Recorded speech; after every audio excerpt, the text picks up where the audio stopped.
All right, so this concept of elasticity is actually incredibly simple. It's just looking at cause-effect relationships. So you've got some cause leads to some effect. And we're interested in the size of the effect. How responsive is it? Or in other words, another term for responsive here is how elastic is it? How big is the response? Okay, so how do we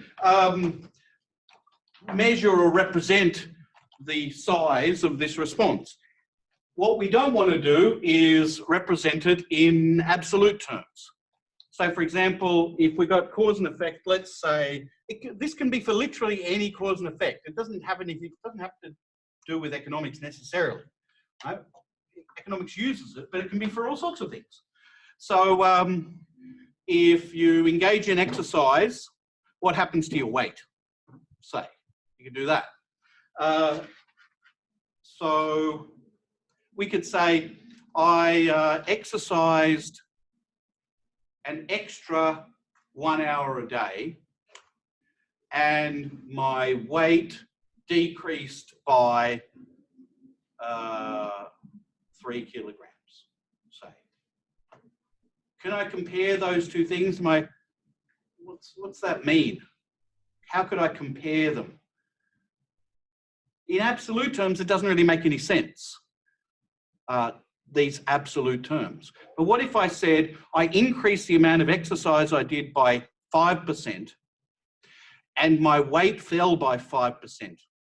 Then I can say, oh, these two changes are the same amount because I've represented them as percentages, as percentage changes, all right?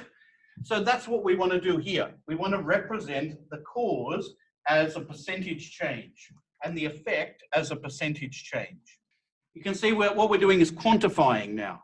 And this is important because it's way more interesting and useful than just what we might call qualitative changes, which just means what's the direction of the change? Did it increase or decrease? Here we're being quantitative.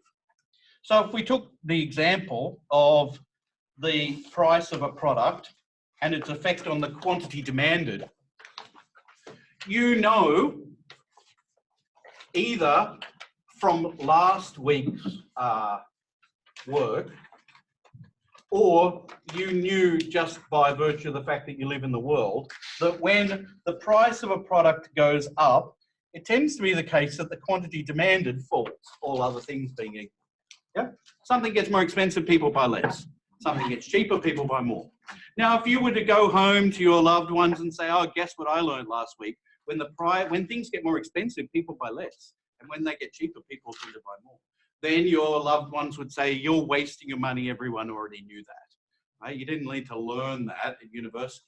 But if you'd have gone home and said, if the price of cars in Australia increased by 10%, then the quantity demanded would fall by 26%.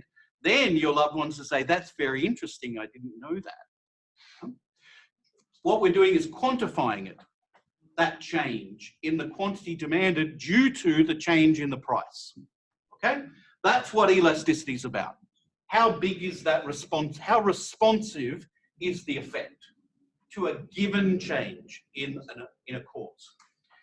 All right, and so you can do it for all sorts of things. Like we've done it, you can do it for exercise and weight, price and quantity demanded, the price of one good and the quantity demanded of an entirely different good. Right? Cross-price elasticity of demand.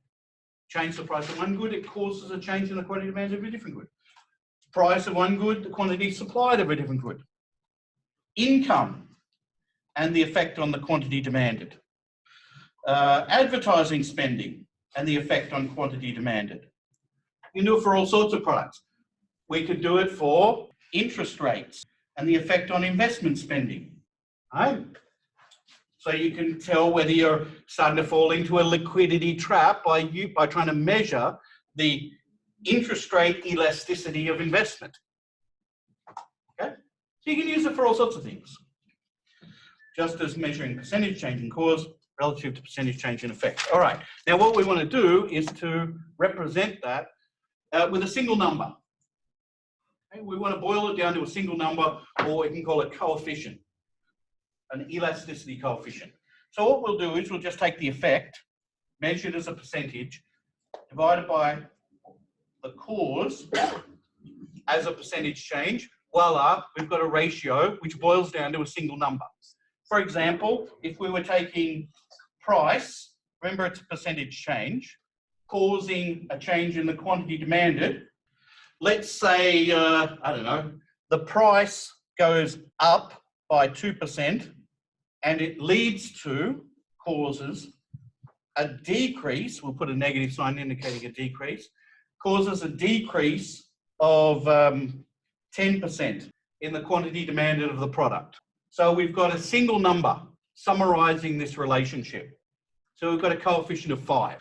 We can, so when you see an elasticity coefficient, it'll just be a single number, but it'll have a bunch of meaning packed into that single number. We can re-express that number with a sentence. For a 1% change in price, it'll be a 5% change in the quantity demanded. If you get a coefficient that's negative 2.5, it means for a 1% change in the price, there's a 2.5% change in the quantity demanded. If the coefficient is 0.4, it means for a 1% change in the price, there's a 0.4% change in the quantity demanded. It's that simple. It's that straightforward. Now all we need to do is to be able to, we need to know the nomenclature that we would use that goes with these coefficients. Do we use the term elastic or do we use the term inelastic?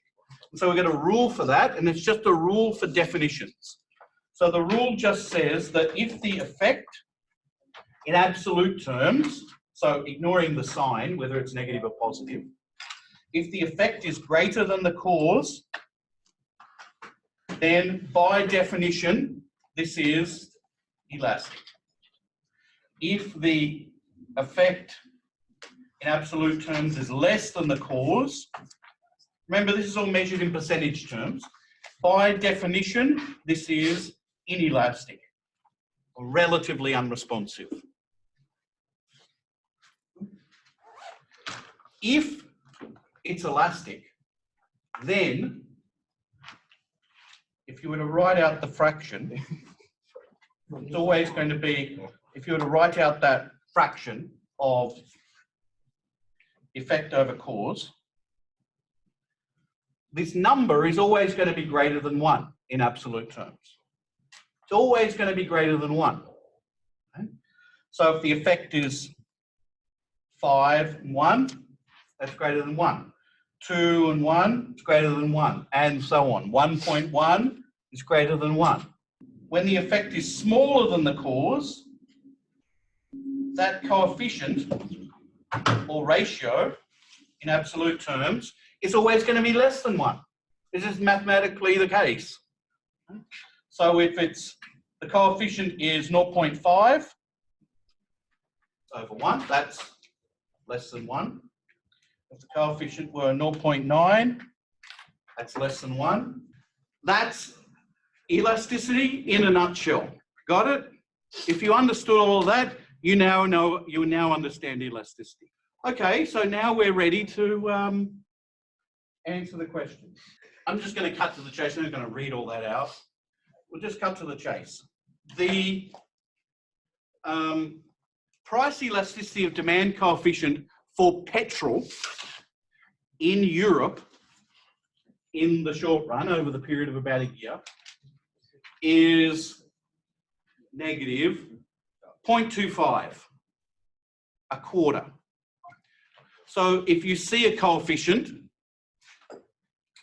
that's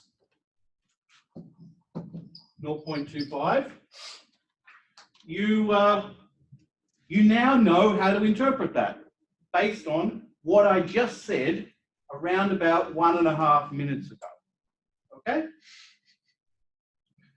That coefficient, when you hear, oh, the price elasticity of demand coefficient for petrol in Europe is 0.25. you immediately think, oh, that means for a 1% increase in the price of petrol, there would be a 0.25% decrease in the quantity demanded. And that is not very responsive. That is inelastic. Demand is inelastic with respect to price, by definition. Happy with that? Demand's not very responsive to a change in price. That's for Europe. What about for Australia? In the case of Australia, the coefficient is negative 0.112. So when you hear the price elasticity of demand coefficient is 0.12 in the short run for Australia, you immediately think that means for a 1% increase in price, Australians decrease the quantity demanded for petrol by only 0.12%. Demand is highly price inelastic. Demand is not very responsive at all to a change in the price of petrol. Not very responsive. Okay? Happy with that? Clear? All right.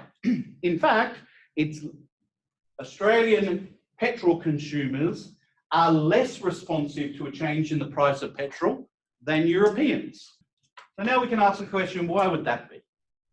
Why are Australians less responsive to the price of petrol? Alternatives.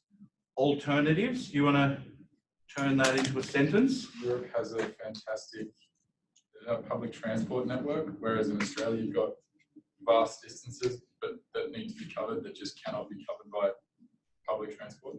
You're saying that in Europe there are more substitutes for, well, not necessarily petrol. There's more substitutes for cars in Europe than there are in Australia.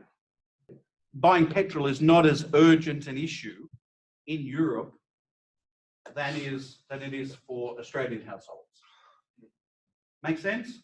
And you're saying because part of the reason is because in Europe they tend to have better public transport networks compared to Australia or Australian cities. Well, and Australian rural areas too. Yeah? You wanted to add? In Europe, they're like way more diesel cars as well. So changing the price of petrol won't affect as many people as it will in other countries. Like 70% of their cars or something are diesel. So is that true? 70%? It's pretty high, yeah. And especially in like commuter cars, I'm talking, not sports cars or anything like that. But yeah. Okay. The consumption of diesel, the large consumption of diesel in Europe is an indicator that this is a viable substitute in people's minds. People really believe, oh, I can buy a diesel car or a petrol car or an electric car, or I can use public transport. Right? You're adding another substitute, diesel cars. Whereas in Australia, does anyone seriously think, shall I buy a petrol car or shall I buy a diesel car? Does anyone really think diesel? No. That's a ridiculous concept. It's not a substitute. It's not an alternative in the mind of Australian car buyers. The fewer the number of substitutes available, the less responsive demand is to a change in price. If there's a product which you're purchasing, the price of it goes up, and there's few alternatives available to you, you've got to keep buying the product. Your demand won't change very much. Whereas, on the other hand, if there are many alternatives to choose from, you're buying this product, its price goes up, you say, well, bugger that, I'm not buying that product anymore, I'm going to switch to an alternative, which is available. Okay? So it's the number of substitutes which influences whether demand is very price elastic or price inelastic. It influences that. The other factor which you wanted to add to the list, which is theoretically addable to the list, probably not applicable in this case, is expenditure on the product relative to income. The smaller your expenditure relative to your income, the less responsive you are to a change in price. So say a packet of chewing gum, price of chewing gum goes up by 10%, assuming you buy chewing gum. The price of chewing gum goes up by 10%. Do you say, well, that's it, I'm not buying chewing gum anymore? No. Well, generally speaking, no, because that price increase of 10% is what, 10 cents, 20 cents maybe? Outrageous. It's such a tiny fraction of your overall income, it's just not relevant, it's irrelevant. Right? But if it's a car and it increases in price, then you start seriously rethinking whether to buy this particular car, because it's going to be a huge slab of your income compared to the tune-up. Okay. But in the case of petrol, can we differentiate European households and Australian households? You'd have to say that Australian households are fabulously wealthy, and so their expenditure on petrol is such a small percentage of their overall income, weekly or fortnightly income, that it doesn't matter if petrol prices go up. Arguably, that's true to some extent because it is low. I mean, demand is not very responsive. But would we seriously say that the average European household is significantly poorer than the average Australian household? They'd be pretty comparable. There's not a huge difference between them in that respect. The big difference between them is they have excellent public, as a general rule, not everywhere, depends where you go, but as a general rule, one, they have excellent public transport. Two, they have psychologically viable alternatives to petrol, diesel and electric. They've also got flat land in the low-lying countries where they ride bikes a lot, Holland. So they have an alternative is also bicycling or even walking, partly because European countries and Europe in general is very compacted, right? It's very crushed into a relatively small space, okay? As compared to Australia, which is very spread out everywhere. All right. Oh, the other thing to note is that this is for the short run. In the long run, that is, once you have more time spent, the coefficients get, in absolute terms, get larger. That is, demand becomes less inelastic. Consumers become more responsive to a change in price once you add more time.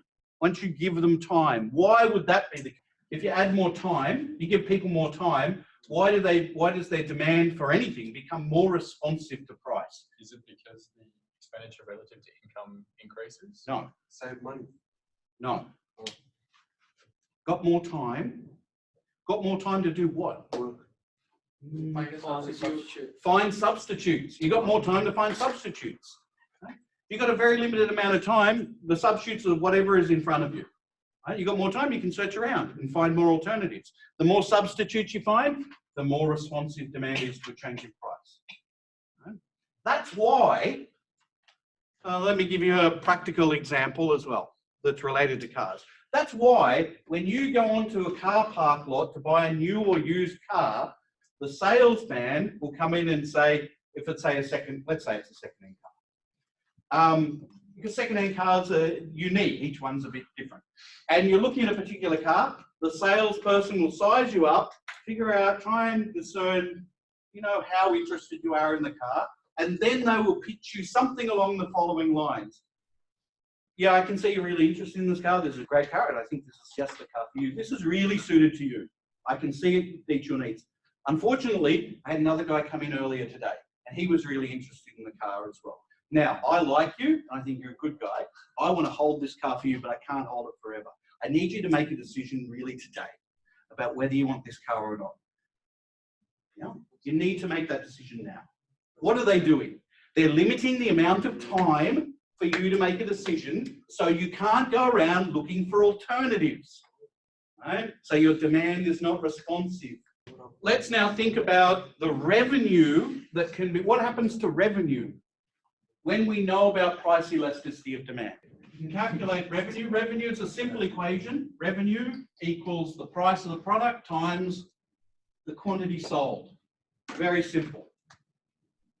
Now, if we're talking about the revenue for an industry, a petrol industry, the whole industry, and we know, according to this data, that if the price goes up by 1%, then the quantity demanded in Australia will go down by 0.12%. What will happen to revenue for the industry? it's being dragged up by 1% and being dragged down by only 0.12%. What's going to happen to the revenue overall? Overall, it will increase. It'll go up. It's being dragged up more than it's being dragged down. So overall, it's going to go up. It's going to go up by how much? Roughly. It's going to go up by 0.9%. The revenue for the industry as a whole increases when price goes up if, and only if, demand is not very responsive to a change in price. If demand is very responsive to a change in price, you put the price up by 1%, maybe the quantity demanded goes down by 20%.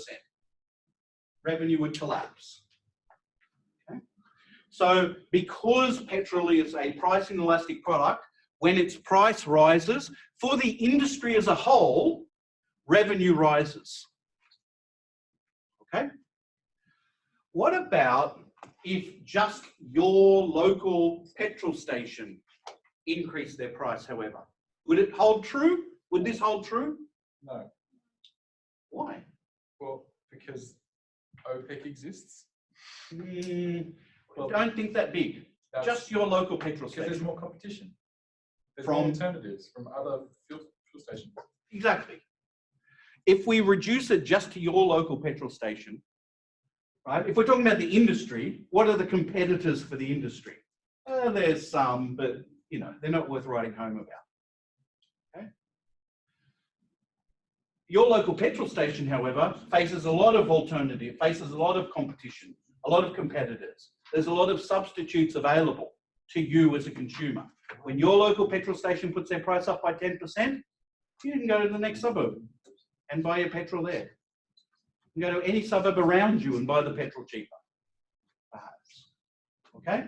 So, although this is true for the industry, it's not true for the local service station. It's not true for the local service station.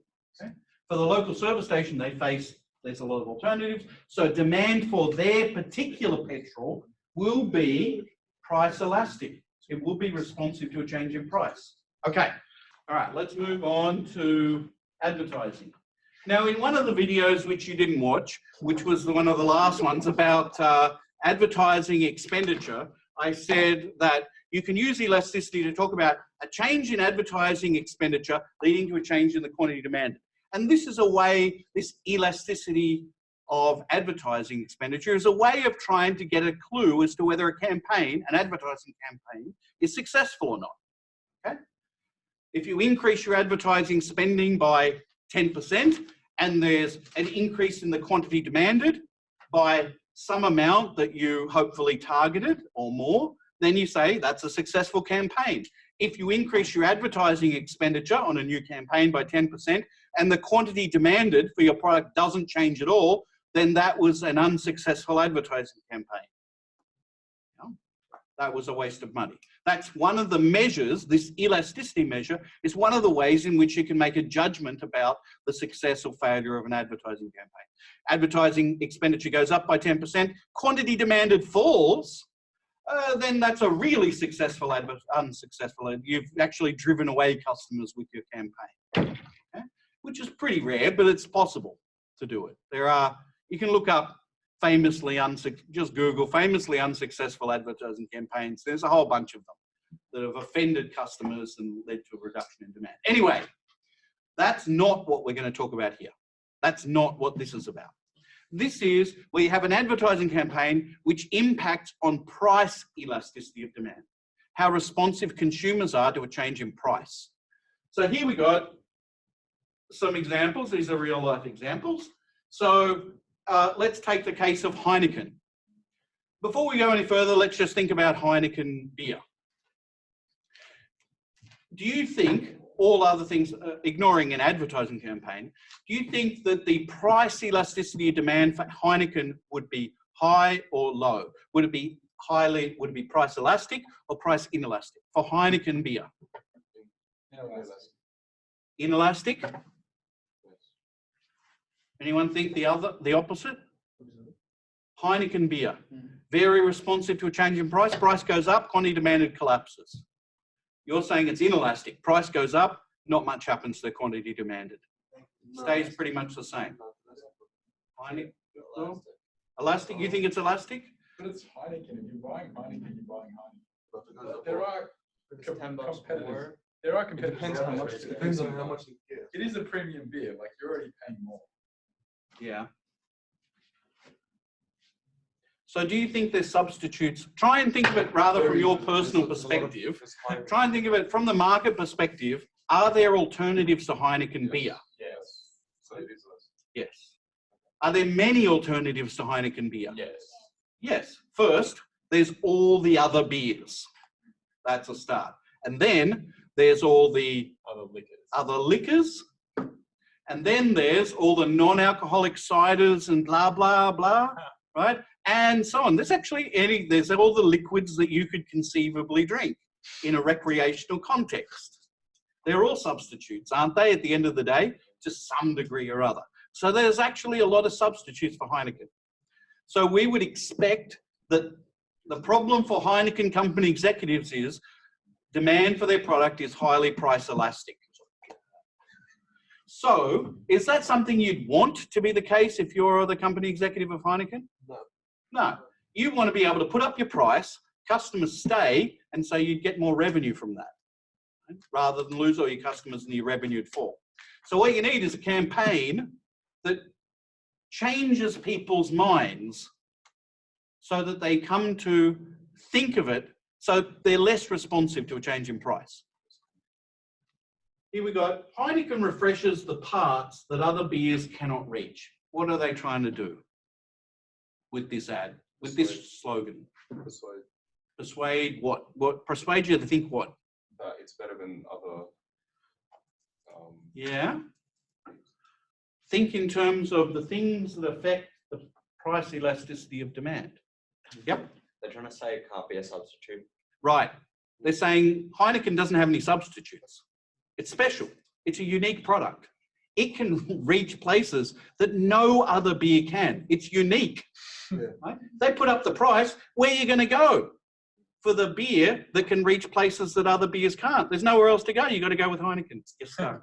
You're trapped. As long as that advertising is successful, it gets into your brain and you start to believe it, you're trapped. That's its function. Its function is to get you to believe there's no substitutes so that price elasticity decreases. Consumers become less responsive to a change in price. What about there's no other store like David Jones? Same thing. Exactly the same trick. Yeah? From the perspective of marketing, these are all very different and intricately, woven together ads that have their own particular. Is anyone doing marketing here? Before I go on some kind of accidentally go on a rant about marketing. No? Anyway, from the perspective of marketing, these are very different kinds of campaigns, right? That involve different kinds of creative thinking, blah, blah, blah. From the perspective of the economist, it's the same trick. It's exactly the same trick. It's all about getting you to think there's no substitute. So when the price rises, quantity demanded doesn't fall much. BMW, the ultimate driving machine. Same, exactly the same trick. Exactly the same trick. They're all the same ad. They're all the same ad. What about, what's the ad for the slogan for Arnott's? There is no substitute. Yeah, they say it in the slogan. They're just straight up about it. There is no substitute. They're not even, it's not even cloaked in any mystery. There is no substitute for quality. That's the slogan. There's no substitute for quality. They're telling you there's no substitute. So when the price goes up, you don't stop buying because there's no substitute. There's no alternative. You have to buy. There is. Yeah, of course. But if you believe the campaign, if that gets in your head, what are you going to get? You're finished. You're done. You're buying Monte Carlos for the rest of your life for $1,000. Right? All right. So that's that. What about the last one? So the last one is from my favourite suburb, Auburn. And in Auburn, there's a fairly vibrant and competitive barber industry. A lot of barbers. So they're all fighting to survive. And this is one of the ads. Someone put out a sandwich board outside. Same haircut for only $10. What's the point of this ad? It's the other one. It's the price in relation. Down. Prices are down. That's part of the message. Prices are down. But there's another part of the message. It's the Same. same.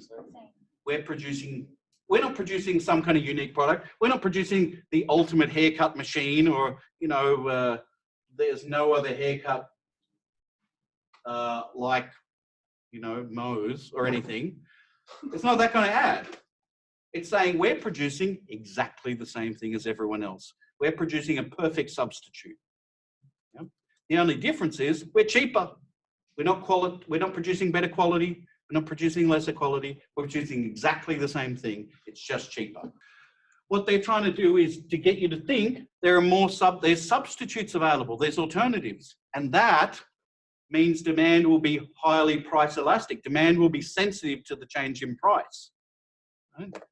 Why would I go to this guy who I've been going to for the last year when I can get exactly the same thing for half the price from this guy for $10? Demand here should collapse and demand for this guy should massively increase. That's the point of the exercise, because he's trying to break into the market. Right?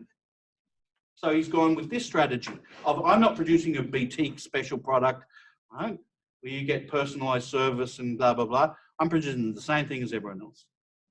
I'm just cheap. That's the point of the ad, to increase price elasticity of demand. All right, let's look at cross-price elasticity of demand.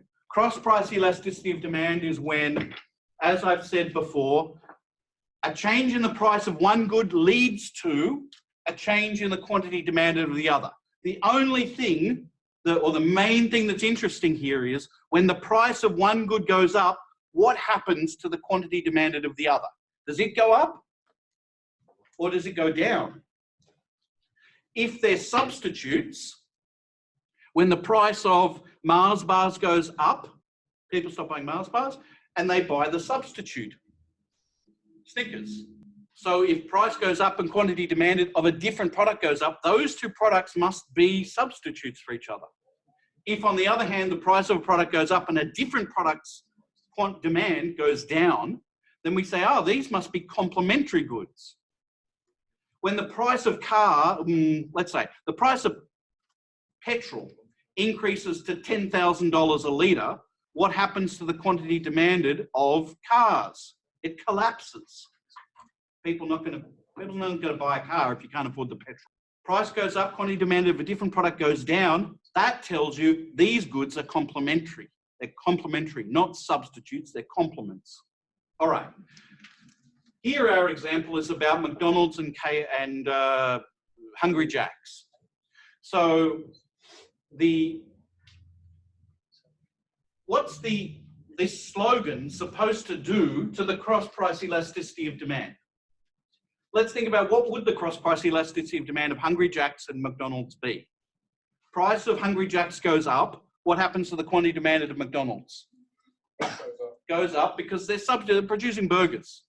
They're substitutes, probably, in the minds of consumers. Is this, if you're a Hungry Jack's company executive, do you think, yeah, this is a great thing? When we put up our price, we lose some customers to McDonald's. It's a great, fantastic idea. No, you don't want that. You want to avoid that. So you've got to come up with a campaign to try and sever the link. How can you do it? Well, you want to sever the link in this direction, from price of your product to the quantity demanded of McDonald's. You don't want to bleed customers to McDonald's. The burgers are better at Hungry Jack's. If you come to believe that the burgers are indeed better at Hungry Jack's, because of course they are, then when they put up their price, are you going to leave? No, because the burgers are better. So if they put up the price, consumers are willing to pay a higher price if they believe they're getting higher quality for product. So you've got to convince them that you're getting a higher quality product. So you need a slogan that explicitly says that. Right? And it's not just, oh, we produce a high quality product. We're producing a higher quality product than the thing you were going to buy instead. Right? The burgers are better at Hungry Jack's is referring to who? It's referring to Hungry Jack's and to McDonald's. It's secretly referring to McDonald's. Everyone knows that. Right? They're better than McDonald's. That's the message of the ad. So the purpose of that ad is to reduce the cross-price elasticity of demand coefficient from some positive number to reduce it to 0. Lucky last, what's likely to be the intended effect on income elasticity of demand of McDonald's slogan, feed your inner child? Okay, what's income elasticity of demand? It's when a change in income leads to a change in the quantity demanded. So income measured as a percentage change leads to change in the quantity demanded as a percentage change. Okay, so far so good.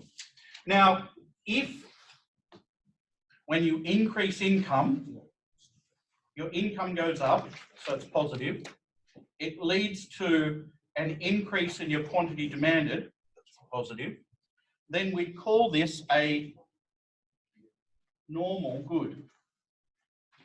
If, on the other hand, when your income increases, it leads to a fall in your quantity demanded for that product, negative, then we call that an inferior product. Okay, so here's the ad. Look at the people in the ad. The people in the ad give you a clue as to who the ad is aimed at. Okay?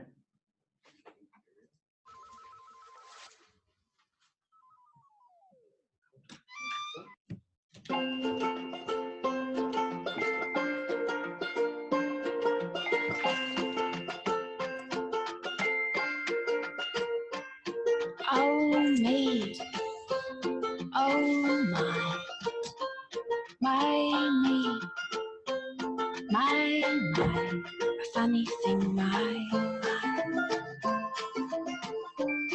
So wondering I try.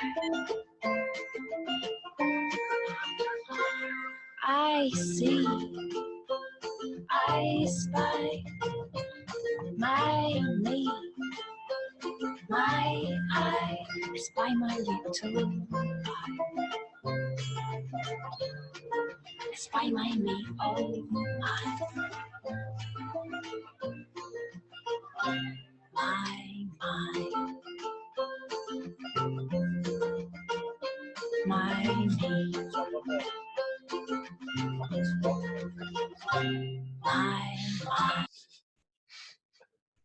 So what the hell was that about? Right? Who's that ad aimed at? Here's one of them. I remember that. I was so young. Here's another one of them. Here's another one of them. Here's another one of them. Who are these people? They're all white people, for a start. They're all sad. They're all sad. They're all in their 30s. Yeah, they're all in their 30s. They're all sad. It's not quite a midlife crisis. So you're not there yet, maybe. I don't know what your ages are, but this is for people who are in their 30s, maybe their late 30s. Yeah. It's aimed at no. I don't think millennials are in their 30s, are they? Yeah. Are they? It started in 90, like early 90s, I think. Was the end of the millennials. Okay. Oh, So it's that was the end. first. It's the first of the It millennials. was like 70s, late 70s. I think the late 70s included the.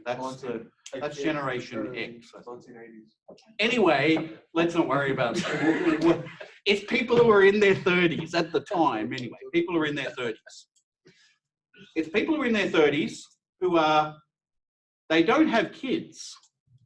That's something else about them, right? And they're doing jobs which are not what they really planned for their lives. Right? So here we got a guy. Here's our guy. See how unhappy he is? See how sad he is? Right? He's thinking to himself, I went to uni and did a degree in sociology and now I'm washing windows. What the? I got no girlfriend, no prospects. I'm not married. All my friends are starting to get married and have kids. I'm washing a window. What the hell went wrong? with my life, right? So that's who the ad's targeting. It's not targeting those literal. It's arguing that fear in people in their late 30s about those sorts of issues, those concerns.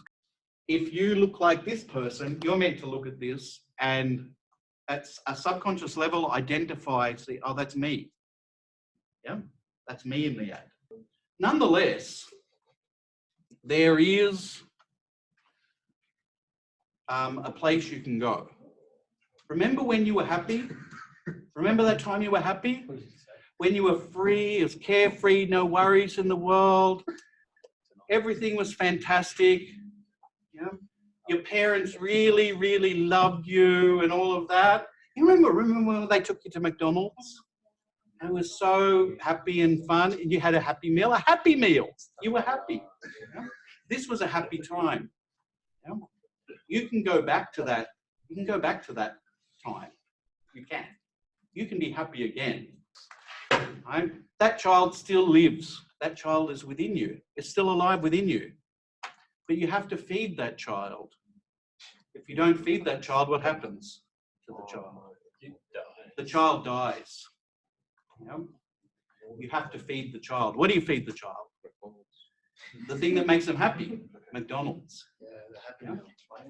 In order to be happy, you must return to McDonald's.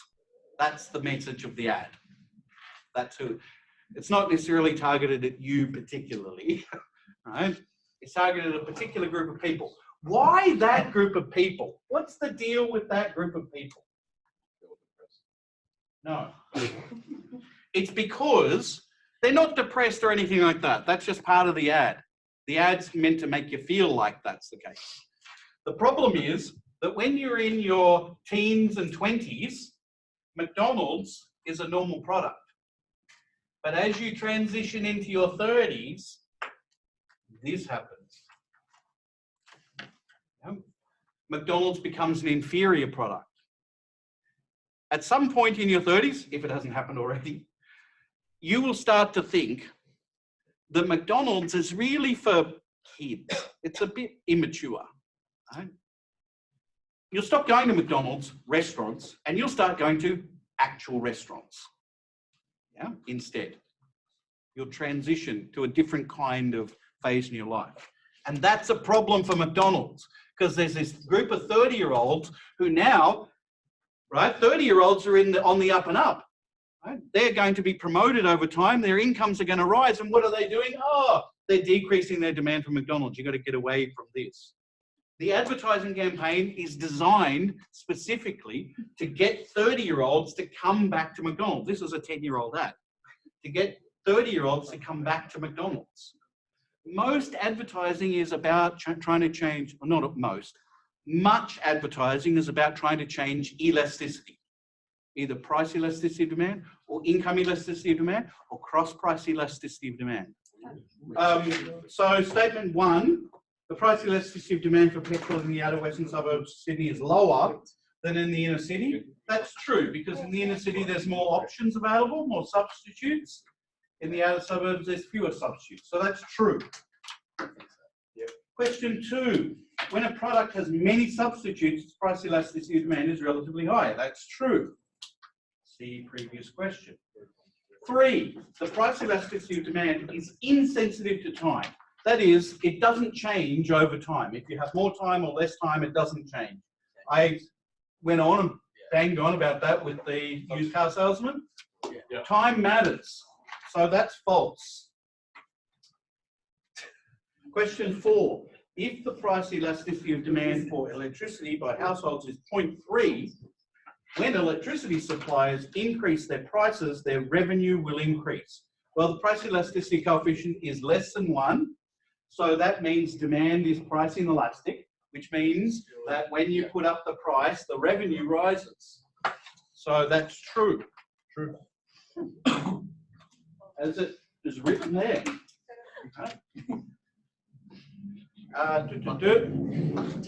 Five, if the cross-price elasticity of demand for two products is 2, then those products are substitutes, not complements. That's true. If it's 2, it's a positive number. Price goes up, quantity demanded of a different product goes up. That's they're substitutes. That's true. Question 6. In Australia, income elasticity of demand is likely to be higher for manufactured goods compared to food. Well, that's true. As your income goes up, you might buy a little bit more food, but you'll definitely buy much more manufactured goods. Okay? Think of make the example ridiculous. So imagine you're, I don't know, James Packer, your income goes up. Do you buy heaps more milk and rice and bread? No. Do you buy more yachts and cars and aeroplanes? Yes. You buy more manufactured stuff. So income elasticity of demand with respect to manufactured goods is high as your income gets higher. Okay. If the price of oysters falls by 5% and the quantity demanded, the effect, increases by 10%, so the effect is bigger than the cause, then the demand for oysters is price elastic. True. 8. The De Beers Mining Company used advertising to convince consumers that an engagement ring must contain a diamond.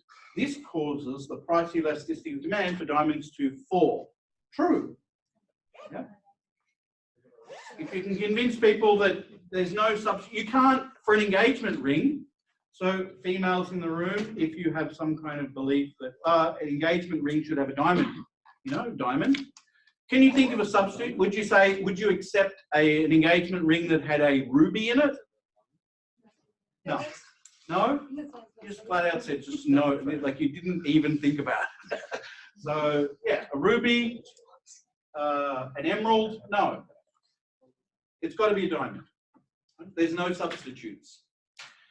All right, so that's true. So question 9. If winter is coming, the demand for swords will probably be price inelastic. So when winter is coming, the ice zombies are coming. So therefore you need swords. There's not really good substitutes for swords. So when the price of swords goes up, you'll probably still buy swords. Yeah. Okay? So that would be true. True. Here's a little concession I make. If anyone has written false for question 9, just mark it as correct. Cool. It's understandable. Some people might be living under a rock for a long period of time, don't know anything about Game of Thrones, and so on. All right. Question 10, last one. Unit elasticity implies the total revenue is unresponsive to a change in price.